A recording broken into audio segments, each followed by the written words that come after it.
Acamini, créé pour toi avec amour. Namasté, être vivant et lumineux. Merci de me rejoindre sur Acamini, notre espace holistique générateur de bien-être, de lumière et de partage. Et justement, aujourd'hui, je te propose un voyage vers la lumière. J'ai retrouvé et traduit pour toi une interview en quelque sorte perdue du célèbre Nikola Tesla, dont le titre est « Tout est lumière ». En quelques mots, car on ne le présente plus, Nikola Tesla est le fameux chercheur et ingénieur serbe, non seulement reconnu pour être le pionnier du développement du courant alternatif, mais aussi de nombreuses autres inventions qui font partie de notre quotidien. Nikola Tesla, c'est aussi un être mystérieux, d'une grande sensibilité et intelligence connecté à la source, aux astres et aux mondes invisibles. En recueillant ses écrits personnels, on peut définitivement en déduire qu'il était un initié, non pas dans le sens sectaire, mais un initié aux principes et à la sagesse hermétique. Et on peut dire qu'il a mené une vie au service de l'existence, dans son intégralité. Cette interview, réalisée par le journaliste John Smith, n'existe qu'en version écrite. Je l'ai traduite pour toi en français et enregistrée avec des voix fictives. Ce qui est très intéressant avec cette conversation, c'est que Nikola Tesla nous parle d'une manière spirituelle, énigmatique et réellement poétique de sa mission, de sa vie et de sa vision pour l'humanité en termes d'évolution et de développement. Il nous dévoile avec dérision toute la grandeur et la complexité de son œuvre et de son être. Il nous invite et nous inspire à nous relier aux étoiles et à communier avec la force créatrice de l'univers. Et on y retrouve, selon moi, un peu l'innocence et le mystère qui aiguisent les sens, comme dans Le Petit Prince de Saint-Exupéry. Nikola Tesla était peut-être lui-même une étoile ou un ange dans l'histoire de l'humanité, venu nous apporter la clarté matérielle dont le monde manquait à l'époque pour son évolution, tout en essayant de faire vibrer dans le cœur des êtres vivants la lumière dont le monde manque, peut-être toujours, d'ailleurs aujourd'hui. Encore faut-il pouvoir recevoir son message. D'ailleurs, je t'avoue que la traduction ne fut pas si facile, car même en étant bilingue, il a fallu que j'aille chercher au fond de moi-même pour retranscrire au mieux, avec précision, le sens profond de ce texte. Comme je te l'ai dit, cette interview est datée début XXe siècle et c'est intéressant de noter et d'apprendre que c'était la même période où il réalisera ce qu'il considérait sa plus grande découverte, qui est celle des ondes stationnaires terrestres. Par cette découverte, il prouva en quelque sorte que la Terre pouvait être utilisée comme conducteur et mise en résonance à une certaine fréquence électrique. Je pense que ce dialogue va permettre à ton esprit de s'aligner à des vibrations magiques, inspirantes, qui résonnent et ouvrent le cœur et qui peuvent même ouvrir les portes de ton imagination et de ta conscience. Sans plus attendre, je te laisse découvrir cette discussion passionnante et saisissante. Tu pourras me dire ce que tu en as pensé dans les commentaires. Un jour, Nikola Tesla a eu une interview avec le journaliste John Smith lorsque Tesla a déclaré « Tout est lumière ». Et en voici l'archive. Oui, tout est lumière et c'est une de mes découvertes les plus importantes. Mais je me sens vaincu car je n'ai pas accompli tout ce que je devais. Que voulez-vous dire, monsieur Tesla? Je voulais illuminer la planète entière. Il y a assez d'électricité pour créer un deuxième soleil. La lumière serait apparue autour de l'équateur, comme un anneau autour de Saturne. Je fais partie de la lumière et c'est comme une musique. La lumière fait vivre mes 6 sens. Je vois, entends, ressens, sens, touche et pense. Penser est mon 6e sens. Les particules de lumière sont pour moi des notes de musique. L'éclair ou la foudre sont comme une sonate entière. 1000 éclairs deviennent un concert. Et pour ce concert, j'ai créé un éclair spécial comme une note à la fréquence bien distincte, qui peut être entendue jusque sur les sommets glacés de l'Himalaya. À propos de Pythagore et des mathématiques, un scientifique ne peut et ne doit pas enfreindre ces 2 principes. Les nombres et les équations sont des signes qui marquent la musique des sphères. Si Einstein avait entendu ces sons, Il n'aurait pas créé de théorie sur la relativité, car ces sons transmettent à l'esprit des messages qui indiquent que la vie a un sens, que l'univers existe en parfaite harmonie et que sa beauté est la cause et l'effet de la création. Cette musique est le cycle éternel des cieux stellaires. Même la plus petite des étoiles est parfaitement composée et fait également partie de la symphonie céleste. Et les battements du cœur de l'homme font partie de la symphonie sur Terre. Newton a appris que le secret réside dans la disposition géométrique et le mouvement des corps célestes. Il a reconnu que la loi suprême de l'harmonie existe dans l'univers. La géométrie euclidienne représente le chaos. Le chaos n'est pas la musique. En cela, Einstein est le messager des temps du bruit et de la dissonance. Et vous entendez cette musique, monsieur Tesla?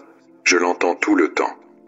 Mon oreille spirituelle est aussi vaste que le ciel au-dessus de nos têtes, et j'ai appris à augmenter les capacités de mon oreille physique grâce aux ondes comme un radar. Selon la théorie de la relativité, deux droites parallèles se rencontrent à l'infini. Ainsi la courbe d'Einstein se redressera. Une fois créée, les sons durent pour toujours. Et c'est là le plus grand pouvoir de l'homme. Car même après qu'on ne puisse plus les percevoir, et même dans le silence, ils continuent d'exister. Non, je n'ai rien contre monsieur Einstein. C'est une personne aimable, et il a fait beaucoup de bonnes choses, dont certaines feront partie de la musique. Je vais lui écrire et essayer de lui expliquer que l'éther existe et que ce sont ces particules qui maintiennent l'univers en harmonie et la vie dans l'éternité. Dites-moi, s'il vous plaît, quelles sont les conditions pour se purifier spirituellement et s'adapter sur cette terre à la manière d'un ange? Il y a 10 conditions d'adaptation. Écrivez-les bien avec précision. Je retranscrirai tous vos mots avec précision, cher monsieur Tesla. La première condition est une très grande conscience et reconnaissance de sa propre mission et du travail à faire. Celle-ci doit apparaître, ne serait-ce que vaguement, dès les premières années de vie. Ne soyons pas faussement modestes. Un jeune chêne sait qu'il s'agit d'un chêne, un buisson à côté de lui étant un buisson. Quand j'avais 12 ans, j'étais sûr d'arriver aux chutes du Niagara. Pour la plupart de mes découvertes, je savais dans mon enfance que je les réaliserais, même si ce n'était pas tout à fait évident. La deuxième condition, la détermination permet l'adaptation. Tout ce que je pouvais, tout ce qui était en ma capacité, je l'ai fait et je l'ai achevé. Qu'est-ce que la troisième condition, Mr. Tesla? Laisser faire la guidance de toutes les énergies vitales et spirituelles en action, ce qui implique la purification de tout ce qui constitue un homme. Ce qui revient à dire que l'on ne perd rien, on gagne en sagesse. Et donc, j'ai apprécié chaque jour et chaque nuit de ma vie. Écrivez bien cela. Nikola Tesla était un homme heureux. La quatrième condition est d'ajuster le physique avec le travail. Que voulez-vous dire, monsieur Tesla? Eh bien, faire attention à sa condition physique, à son corps et à son bon fonctionnement. Le corps humain est une machine parfaite. Je connais mon fonctionnement et ce qui est bon pour lui. La nourriture que presque tout le monde consomme est pour moi comme un poison nocif. Parfois, j'imagine que tous les chefs du monde sont contre moi. Touchez donc ma main. Elle est froide. Oui, la circulation sanguine peut être contrôlée, ainsi que de nombreux processus en nous et autour de nous. Pourquoi avez-vous peur, jeune homme? Ça me fait penser au livre que Mark Twain a écrit, Le mystérieux étranger, chronique du jeune Satan, qui aurait été inspiré par votre personnage. Le mot Lucifer est plus appréciable. Mark Twain aime bien la plaisanterie. Quand j'étais enfant, j'ai été guéri, juste en lisant un de ses livres. Quand nous nous sommes rencontrés ici même, et que je lui ai dit, il en a été tellement touché qu'il a pleuré.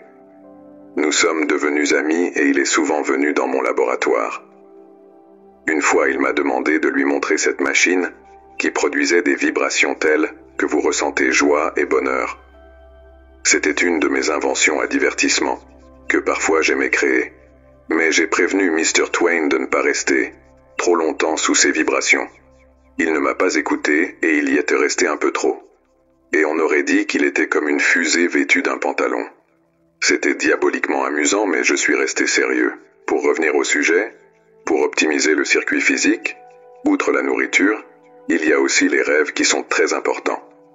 Je suis capable de récupérer complètement après 1 heure de sommeil, d'un travail long et épuisant, qui exige de moi un effort surhumain.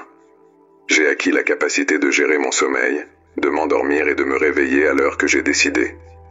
Si je fais quelque chose que je ne comprends pas, je me force à y penser dans mon rêve, et ainsi trouver une solution. La 5e condition pour être en résonance est la maîtrise de la mémoire. Peut-être que chez la plupart des gens, le cerveau est le gardien des connaissances sur le monde et des connaissances acquises au cours de la vie. Mon cerveau est concentré dans des choses plus importantes que la mémorisation. Il sélectionne ce qui est nécessaire à un moment donné, car rien ne se perd et reste tout autour de nous. Il ne suffit que de saisir ce dont vous avez besoin à chaque instant de votre cheminement. Tout ce que nous avons vu, entendu, lu et appris nous accompagne sous forme de particules lumineuses. Pour moi, ces particules sont obéissantes et fidèles. Vous voyez le Faust de Goethe? C'est mon livre préféré, que j'ai appris par cœur en allemand, quand j'étais étudiant. Et maintenant je sais toujours le réciter.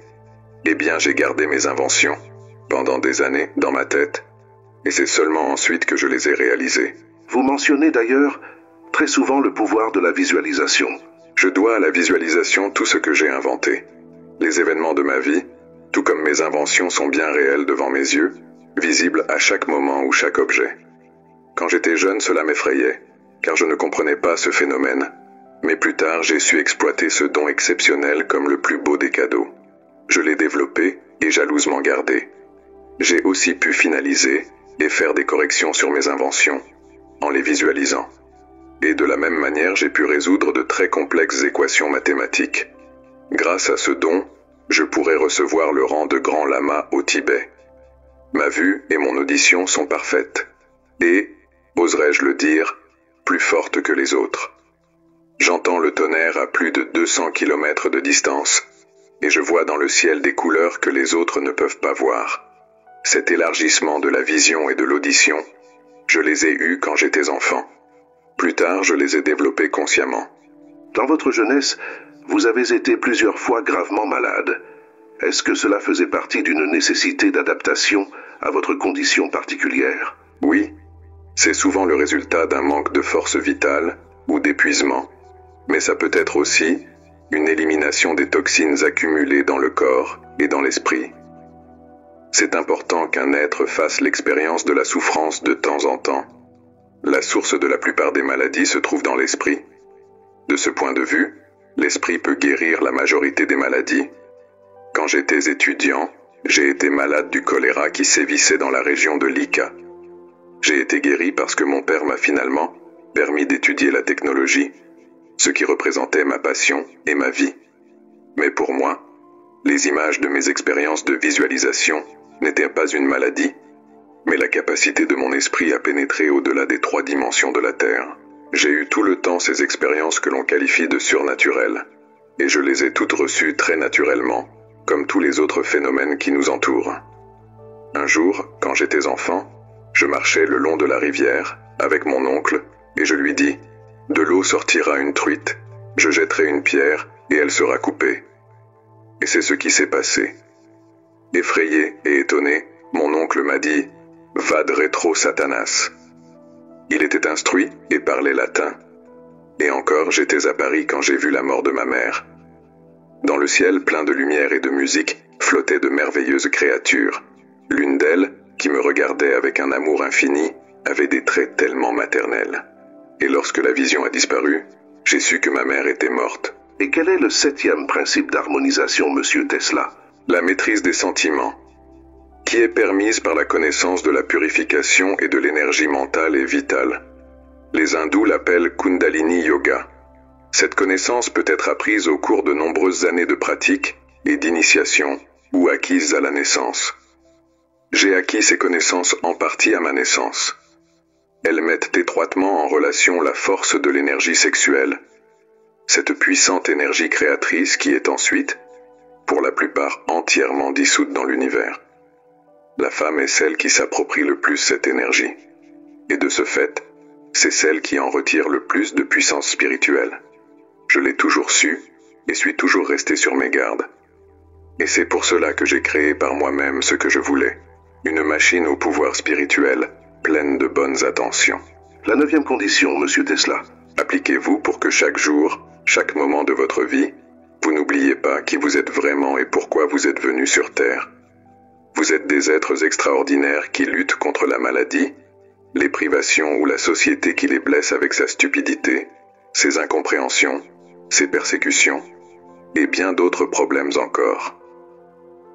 Laissez derrière vous le pays et ses marécages pleins d'insectes, et continuez à avancer sur votre chemin pour achever votre tâche. Vous savez, il existe de nombreux anges déchus sur Terre. Pouvez-vous exposer la 10e condition? C'est la plus importante. Écrivez, Monsieur Tesla s'est amusé. Il s'est amusé tout au long de sa vie et elle lui a beaucoup plu. Monsieur Tesla, s'agit-il bien de vos découvertes et de votre travail? Tout cela n'est donc qu'un jeu? Oui, cher ami. J'ai tant aimé jouer avec l'électricité. D'ailleurs, je grince toujours des dents. Je veux dire que ça me contrarie toujours, quand je pense à l'histoire du grec qui avait volé le feu. Une terrible histoire d'étalons et d'aigles qui lui piqueraient le foie. Zeus n'a-t-il pas eu assez d'éclairs et de tonnerres, et a-t-il été endommagé pour une ardeur? Il semble qu'il y ait eu un malentendu. Petite note d'observation.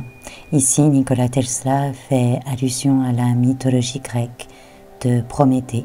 Ce mythe reflète, entre autres, la notion universelle de l'ambiguïté du feu en tant que dangereux ami, tout comme les traits de caractère attribués à Prométhée, à la fois prévoyant et imprudent, utile et dangereux, ambigu et paradoxal. Il semblerait que Nikola Tesla ne soit pas satisfait de cette vision et de cette légende, étant lui-même un chercheur qui a toujours joué avec les éléments liés au feu, l'électricité, la foudre et les éclairs. Les éclairs sont les plus beaux jouets que l'on puisse trouver. N'oubliez pas de noter dans votre article que Nikola Tesla a été le premier homme à découvrir la foudre. Monsieur Tesla, parlez-vous juste des anges et de leurs adaptations sur la Terre? Vous pensez? Vous pouvez écrire cela.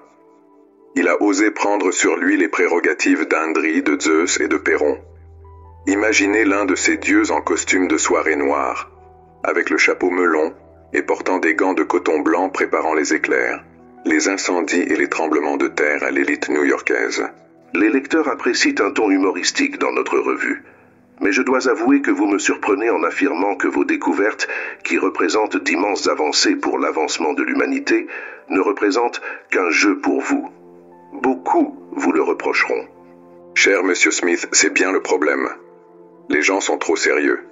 S'ils l'étaient un peu moins, ils seraient beaucoup plus heureux et vivraient bien plus longtemps. Un proverbe chinois dit que « être trop sérieux réduit l'espérance de vie ». En visitant l'auberge, Taipei a deviné qu'il visitait le palais impérial.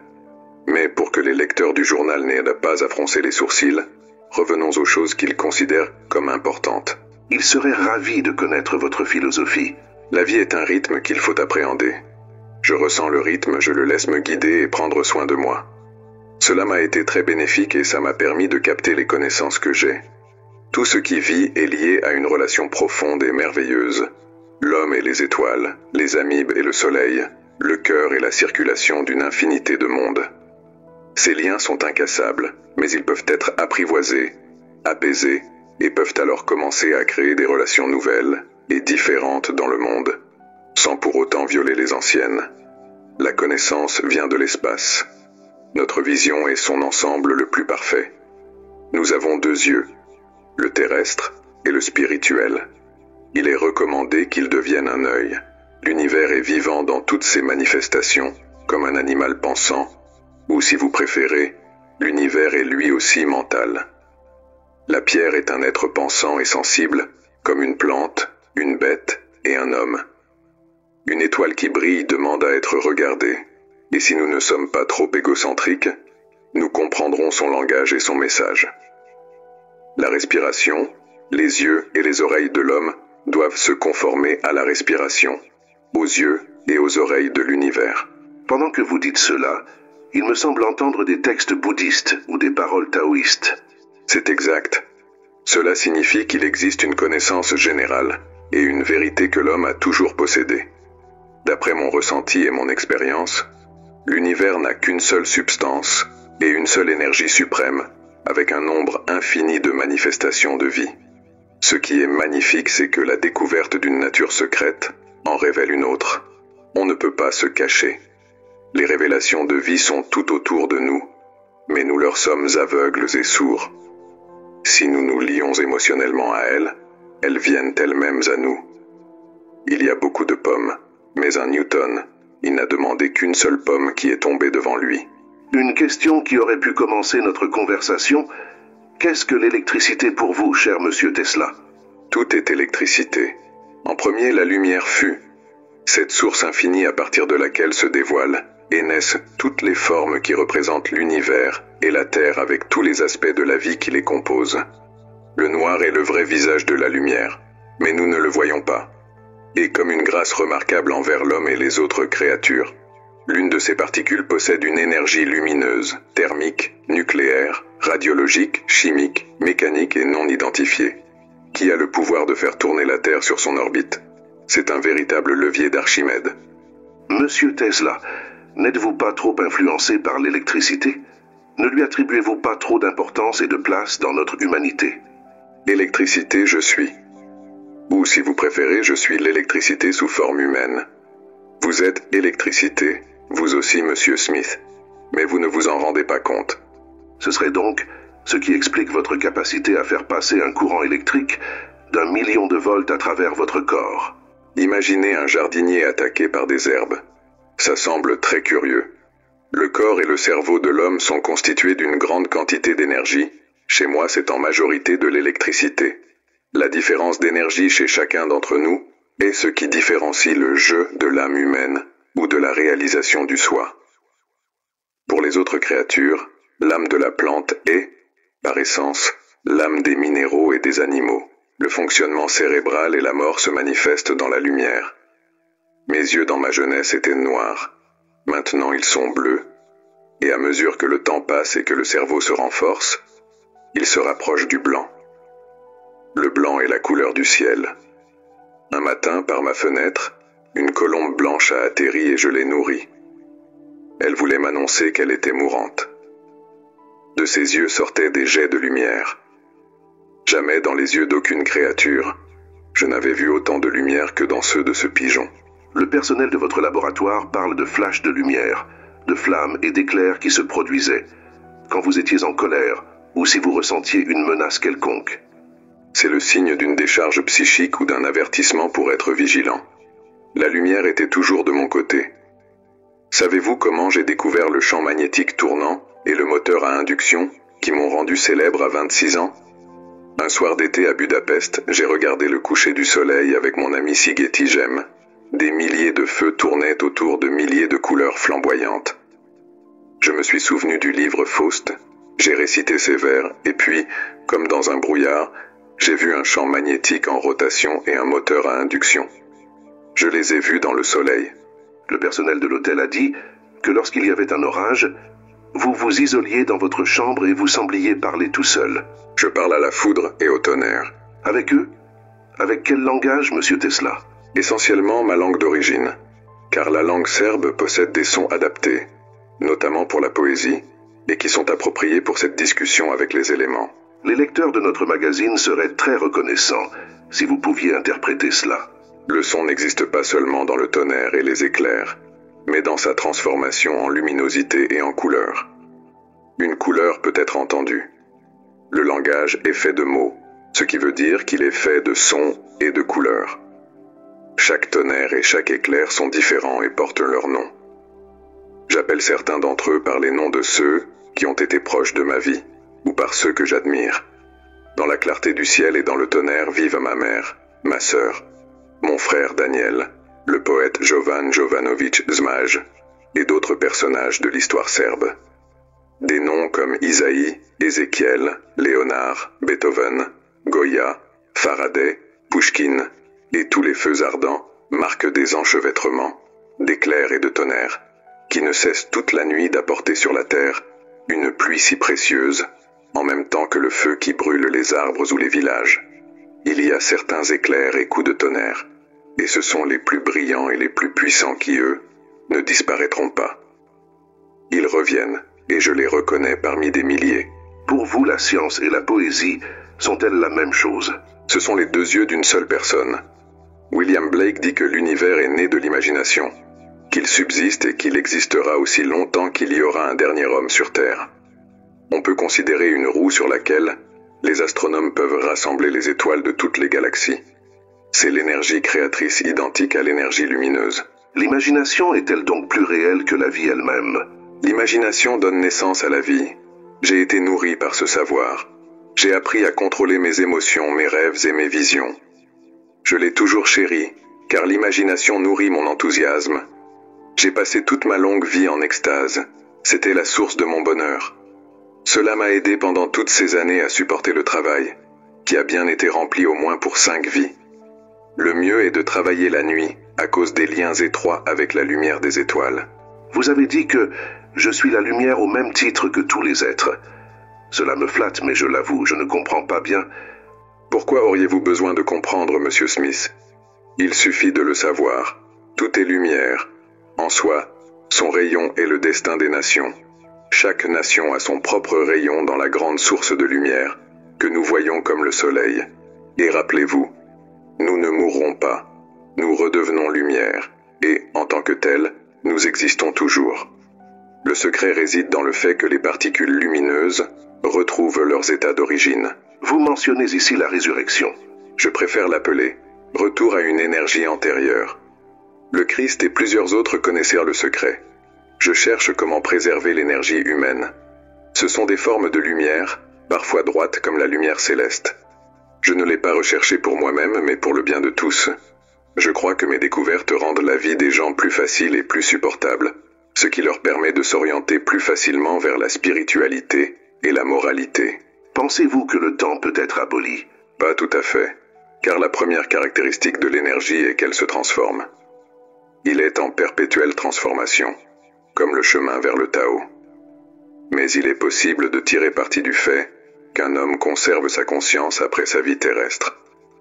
Dans tous les coins de l'univers existe l'énergie de la vie, et dans un coin se trouve l'immortalité, dont l'origine est extérieure à l'homme et à toute attente qu'il pourrait en avoir. L'univers est de spirituel, et nous ne le sommes qu'à moitié. L'univers est plus moral que nous, car nous ne connaissons pas sa nature et comment harmoniser nos vies avec elle. Je ne suis pas un scientifique, cependant la science est peut-être le moyen le plus pratique de trouver la réponse à la question qui me hante depuis toujours et qui consume mes jours et mes nuits. Que voulez-vous dire? Comme vos yeux s'illuminent. Ce que je voulais savoir, c'est: qu'arrive-t-il à une étoile filante lorsque le soleil s'éteint? Les étoiles tombent comme de la poussière ou des graines dans ce monde ou dans d'autres mondes, et le soleil se disperse dans nos esprits, dans la vie de nombreux êtres, ce qui renaîtra comme une nouvelle lumière, ou un vent cosmique dispersé dans l'infini. Je comprends que cela est nécessaire et est inclus dans la structure de l'univers. Mais le problème, c'est qu'une de ces étoiles et un de ces soleils, quoique peu importante en taille, restent intacts. Mais monsieur Tesla, vous réalisez bien que c'est nécessaire et que cela consiste à la création de notre monde. Quand un homme devient un initié, son objectif le plus élevé doit être de courir vers une étoile filante et d'essayer de la capturer. Alors il comprendra que sa vie lui a été donnée par cette étoile et il sera sauvé. Les étoiles finiront par changer notre esprit et notre vision. Les étoiles sont la solution à ce problème mystérieux et improbable. Et qu'arrivera-t-il alors? Le Créateur s'amusera et dira: la raison de ma chute est pour que tu me trouves et que tu m'attrapes. Tout cela n'est-il pas contraire à la douleur cosmique dont vous parlez si souvent dans vos écrits? Et qu'est-ce qu'une douleur cosmique pour vous? Non, parce que nous sommes sur Terre.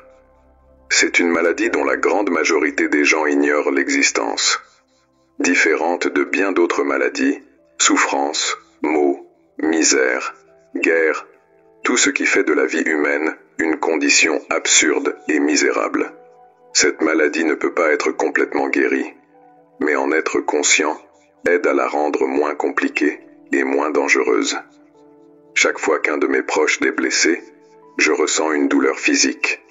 C'est parce que nos corps sont constitués d'un matériau similaire et que nos âmes sont toutes reliées d'une unité inébranlable. C'est ce qui explique cette tristesse qui nous envahit parfois lorsque de l'autre côté de la planète, un enfant ou un homme généreux meurt. L'univers tout entier est parfois malade de lui-même et de nous. La disparition d'une étoile et l'apparition de comètes nous affectent plus que nous ne pouvons l'imaginer. Les relations entre les créatures sur Terre sont encore plus fortes, car à cause de nos sentiments et de nos pensées, la fleur aura un parfum merveilleux ou tombera dans le silence. Ces vérités, nous devons les apprendre pour être guéris. Le remède est dans nos cœurs et également dans le cœur des animaux. En dehors de l'illusion que nous appelons univers, en dehors de l'illusion se trouve l'espace infini où tout est uni, où rien n'est séparé, où tout se meut à l'infini dans une danse paisible, chaotiquement ordonnée et toujours en harmonie avec cette union inviolable. C'est la fin du texte. J'espère que cela t'a plu et t'a fait voyager au cœur de l'univers, vers ton étoile. Je dois t'avouer qu'en réalité ceci n'est pas une véritable interview, mais un extrait de la pièce de théâtre Tesla ou l'adaptation des Anges, écrite par Stephen Pesek dans les années 90, basée sur la biographie et la personnalité de Nikola Tesla. Mais je voulais aiguiser ton intérêt et ton imagination, pour que tu puisses en quelque sorte expérimenter une immersion dans une autre dimension, celle du grand tout et de l'infini de sa création. J'espère que comme moi tu as apprécié cet hommage sur la vie d'un être aux vibrations cosmiques qui a définitivement contribué à élever celle des autres jusqu'à aujourd'hui même. N'oublie pas de t'abonner, de partager et d'activer la cloche. Et si tu peux m'aider dans ma mission, tu as dans la description en bas de la vidéo les liens pour m'encourager via mon Tipeee ou PayPal. Sois lumineux, sois vibrant, sois joyeux et surtout, sois toi-même. In Lakesh.